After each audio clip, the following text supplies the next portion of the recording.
அனைவருக்கும் அன்பான வணக்கம். இந்த வீடியோவில் நாம் இந்த 2024ஆம் ஆண்டின் ஜூலை மாத ராசி பலன்களை பார்க்கலாம். நிகழும் ஸ்ரீ மங்களகரமான குரோதி வருடம் ஆனி மாதம் 17ஆம் தேதி திங்கட்கிழமை தசமி திதி அஸ்வினி நட்சத்திரம் ஏகாதேசி விரதம் கூடிய நாளில் இந்த 2024ஆம் ஆண்டின் 7வது மாதமான ஜூலை மாதம் பிறக்கின்றது. மாத தொடக்கத்தில் கிரகங்களின் சஞ்சாரத்தை பார்த்தால் மேஷத்தில் செவ்வாய், ரிஷபத்தில் குரு பகவான், மிதுனத்தில் சுக்கிரன் சூரியன், கடகத்தில் புதன், கன்னியில் கேது, கும்பத்தில் சனி பகவான் வக்ர நிலையிலும், மீனத்தில் ராகு என இந்த ஜூலை மாதத்தில் கிரகங்கள் சஞ்சரிக்கின்றன. இந்த ஜூலை மாதம் அற்புதமான மாதம்.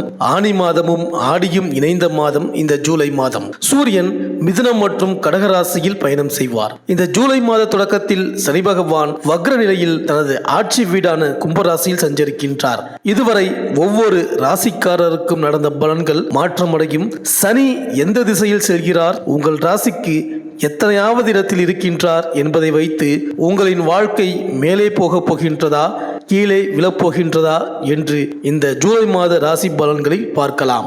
சனியின் மூலம் வாழ்ந்தவர்களும் உண்டு, வீழ்ந்தவர்களும் உண்டு. இந்த சனிதான் இப்பொழுது வக்ரமாக இருக்கின்றார். இந்த வக்ர பயிற்சி என்பது அவ்வப்போது சனி பகவான் முன்னும் பின்னும் நகர்ந்து பலன்களை மாற்றுவார். தற்போது கும்பத்தில் சனி பகவான் பின்னோக்கி சதய நட்சத்திரத்தில் செல்கின்றார். மேலும் ஜூலை 17ஆம் தேதி சுக்கிரன் கடகராசிக்கு பயிற்சி ஆகின்றார். ஜூலை 11ஆம் தேதி செவ்வாய் மேஷ ராசியிலிருந்து ரிஷப ராசிக்கு பயிற்சி ஆகின்றார். மேலும் ஜூலை 17ஆம் தேதி முதல் தமிழ் மாதமான ஆடி மாதம் பிறக்கின்றது. இந்த ஆடி மாதம் தட்சிணாயனம் ஆரம்பமாகும் மாதம். இந்த புண்ணிய காலகட்டங்களில் புனித நதிகளில் நீராடுவது மிகவும் விசேஷம். ஆடி மாதம் முழுவதும் கிராமப்புறத்தில் காவல் தெய்வமாக விளங்கும் மாரியம்மன், ஐயனாரப்பன், மதுரை வீரன், மாடசாமி, கருப்பண்ணசாமி போன்ற கிராம தேவதைகளுக்கு பூஜைகளும் விழாக்களும் நடைபெறும். ஆடி மாதத்தில் சிவனின் சக்தியை விட பார்வதியின் சக்தி அதிகமாக இருக்கும். தமிழ் மாதங்களில் ஆடி மாதத்தில் தான் அதிகபட்ச அளவிற்கு அம்மன் கோவில்களில் திருவிழா நடக்கின்றது. எனவே ஆடி மாதத்திற்கு அம்மன் பக்தர்களிடம் தனி மரியாதை உண்டு. ஆடி அமாவாசை என்று மறைந்த முன்னோர்களுக்கு பிதுர் கடமைகளை செய்தால் ஆண்டு முழுவதும் பித்ருகளுக்கு, அதாவது நம் முன்னோர்களுக்கு கடன் கொடுத்த பலன் கிடைக்கும். இந்த கிரகங்களின் சஞ்சாரம் மற்றும் மாற்றம் மற்றும் இந்த சனி பகவானின் வக்ர நிலை காரணமாக இந்த ஜூலை மாதம் உங்கள் ராசிக்கு என்னென்ன பலன்கள் கிடைக்கப் போகின்றது, நீங்கள் செய்ய வேண்டிய பரிகாரங்கள் என்ன என்று இந்த வீடியோவில் பார்க்கலாம். சனி பகவானை ராசிநாதனாக கொண்ட கும்பராசி அன்பர்களே, இந்த 2024ஆம் ஆண்டின் ஜூலை மாத கிரக நிலைகளை ஆராய்ந்து பார்க்கும் பொழுது மாத தொடக்கத்தில் கும்பராசியில் சனி பகவான் வக்ரம் பெற்று சஞ்சரிக்கின்றார். உங்கள் ராசிநாதனாகவும் விரையாதிபதியாகவும் விளங்குபவர் சனி பகவான். அவர் வக்ரம் பெற்று சஞ்சரிக்கும் இந்த நேரத்தில் மனக்குழப்பம் அதிகரிக்கும்.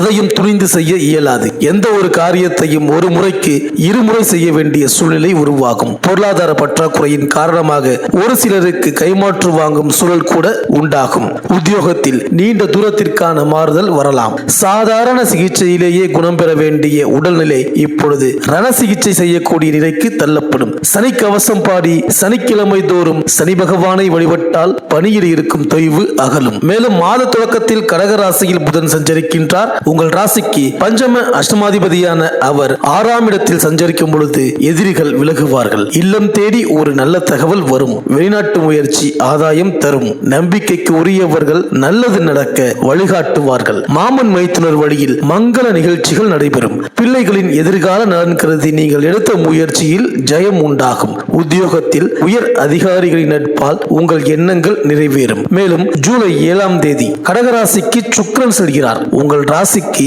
4ஆம் இடம் மற்றும் 9ஆம் இடத்திற்கு அதிபதியானவர் சுக்கிரன். அவர் 6ஆம் இடத்தில் சஞ்சரிக்கும் இந்த நேரம் தாய் வழி ஆதரவு உண்டு. பெற்றோர் உற்ற உறுதுணையாக இருப்பார்கள். பிரபலங்களின் தொடர்பால் பெருமை காண்பீர்கள். உத்தியோகம் மற்றும் தொழிலில் உயர்நிலை அடைய சந்தர்ப்பங்கள் கைகூடி வரும். மொத்தத்தில் இந்த காலம் இனிய காலமாக அமையும். பணிபுரியும் இடத்தில் மறுக்கப்பட்ட சலுகைகள் உங்களுக்கு கிடைக்கும். மேலும் ஜூலை 11ஆம் தேதி ரிஷபராசிக்கு செவ்வாய் செல்கிறார். உங்கள் ராசிக்கு 3ஆம் இடம் 10ஆம் இடம் ஆகிய இடங்களுக்கு அதிபதியானவர் செவ்வாய். அவர் சுகஸ்தானத்தில் சஞ்சரிக்கும் பொழுது குருமங்கள யோகம் உருவாகின்றது. எனவே இல்லத்தில் மங்கள ஓசை கேட்கும் வாய்ப்பு உண்டு. வாசல் தேடி வந்த வரன்கள் திரும்பி சென்று விட்டதே என்று கவலைப்பட்டவர்கள் இப்பொழுது மகிழ்ச்சியடையும் விதத்தில் மணமாலை சூடும் வாய்ப்பு வரப்போகிறது. தைரியமும் தன்னம்பிக்கையும் அதிகரிக்கும். உடன்பிறப்புகள் உங்கள் முன்னேற்றத்திற்கு வழிகாட்டுவார்கள். பொது வாழ்வில் உள்ளவர்களுக்கு மேலிடத்து நிர்பந்தம் அதிகரிக்கும். வியாபாரம் தொழில் செய்பவர்களுக்கு அதை விரிவு செய்ய போதுமான பொருளாதாரம் கிடைக்கும். உத்தியோகத்தில் உள்ளவர்களுக்கு ஊர் மாற்றம் உறுதியாகலாம். கலைஞர்களுக்கு நிதி பற்றாக்குறை அகலும். மாணவ மாணவிகளுக்கு ஆசிரிய பெருமக்களின் அறிவுரை முன்னேற்றத்தை வழங்கும். பெண்களுக்கு வரவை காட்டிலும் செலவு கூடும். ஆரோக்கியத்தில் கவனம் தேவை. மேலும் குரு பகவான் உங்கள் ராசிக்கு 4ஆம் இடத்தில் சஞ்சரிக்கின்றார். அறிவுத்திறன் செயல்திறமை எதையும் சீர்தூக்கி பார்த்து அவற்றின் சாராம்சங்களில் உள்ள லாப நஷ்டங்களுக்கு ஏற்ப நிதானம் தவறாமல் செயல்களை செய்து வருவீர்கள். உங்களின் அடக்கம், அமைதி, பொறுமை, விவேகம் ஒருங்கிணைந்து போகும் பாங்குகள் தான் உங்களின் வளர்ச்சி. வாக்கு சுத்தம் கொண்ட உங்களுக்கு சில சந்தர்ப்பங்களில் சோதனைகள் ஏற்படக்கூடும். வாக்குஸ்தானம் தனபாவம், குடும்பஸ்தானம் நேத்திரம் எனும் கண் பாவத்தில் இயற்கை பாபர் அமர்ந்து விரய பாவத்தையும் நோக்குவதால் சில வேண்டாத தவிர்க்க முடியாத வீண் விரயங்கள், பயணங்களில் இடையூறுகள் வரத்தான் செய்யும். குடும்பத்தில் குதர்க்கமான பேச்சுக்களை கையாளாமல் அமைதி காத்தால் சிறப்பு சேர்க்கும் பலன் உண்டு. சகோதரத்துவம் கொண்டே செயல்படுவீர்கள். சகோதர உறவுகள் சிறக்கும். சுகபோகங்களுடன் தைரியமாய் எல்லா காரியங்களையும் செய்து வந்து வெற்றி காண்பீர்கள். நட்சத்திர நாதனும் குடும்ப பாவதியுமான இயற்கை சுபர் தனகாரகன் சுகஸ்தானம், மாத்ருஸ்தானம், தித்யாஸ்தானத்தில் அமர்ந்து பலன்களை அளிப்பதால் வீடு, மனை, வண்டி, வாகனம் வாங்கி விற்க தக்க தருணமே. பிள்ளைகளுக்கு செலவுகள் சுப செலவுகளாக செய்து வருவீர்கள். அவர்களின் செயல்களில் கவனம் கொள்வது சிறந்தது. இருதயம், சளி, கபம், சர்க்கரை நோய் போன்ற பிணிகளால் உபாதை அதிகரிக்கும். கணவன் மனைவி உறவு சிறக்கும். மனைவி சொல்லுக்கு மதிப்பளித்து குடும்ப கௌரவத்தை உயர்த்துவீர்கள். திருமண தடைகள் ஏற்பட்டு பின்னர் அவை கைகூடும். ஜீவன பாவத்தை தனகாரகன் பார்வையிடுவதால் ஜீவனம் பங்கமின்றி சிறக்கும். தொழில் வியாபாரம் விருத்தியடையும். உத்தியோகத்தில் மதிப்பு, மரியாதை, புகழ், அந்தஸ்து, கௌரவம், செல்வாக்கு, சொல்வாக்கு அதிகரிக்கும். சுப நிகழ்ச்சிகள் நடைபெறும். சிலருக்கு ஆன்மீக பயணங்கள் உண்டாகும். அஷ்டம, துவாதச, அசம் என்னும் 8, 12ஆம் இடங்களுடன் தனகாரகன் சம்பந்தப்படுவதால் ஆரோக்கியத்தில் கவனம் செலுத்த தவறுதல் கூடாது.